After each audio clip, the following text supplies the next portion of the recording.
If you're one of the thousands of Los Angeles homeowners with illegal rental or guest units on your property, you might now have a path to make it legal without facing penalties or unnecessary fees. If you're a homeowner with an unpermitted ADU, you're in the right place. Today, we're breaking down California's new law, AB 2533, and how it can benefit you. I've helped countless homeowners navigate complex rules around ADUs, whether it's understanding permits, dealing with inspections, or just figuring out where to start. One family I worked with turned their garage into a beautiful rental space, but they were stuck because of outdated rules. With the right guidance, they turned that roadblock into an income stream. I'm Dave Robles, and over the years, I've helped hundreds of people make sense of California's housing laws and maximize their property's potential. If you're feeling stuck or unsure, don't worry. That's what I'm here for. First, let's clarify what we're talking about. An accessory dwelling unit, or ADU, is essentially a small home or apartment built on the same property as your main house.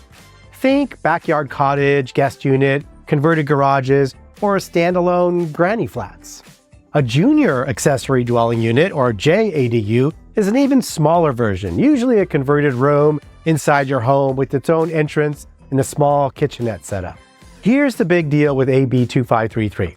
If you built an ADU or JADU before January 1st, 2020 and didn't get all the right permits, the city cannot automatically deny you a permit just because your unit doesn't meet today's building standards.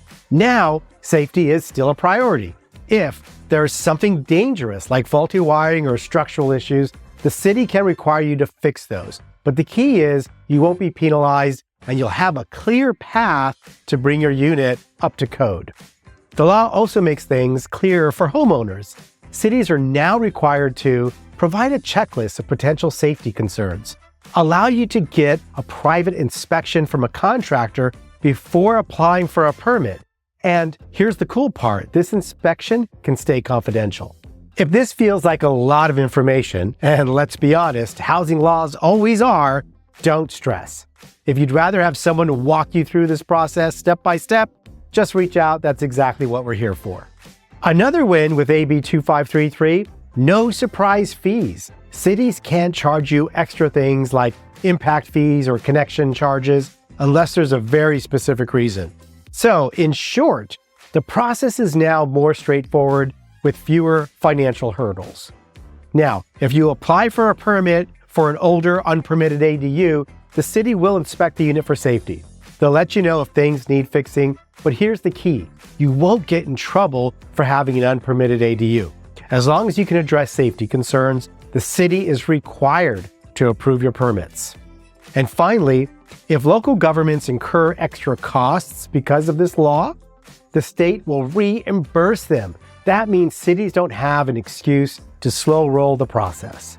This is a big deal for all of you homeowners who have lost sleep about your illegal rental unit. Take advantage of AB 2533 and make that unit legal.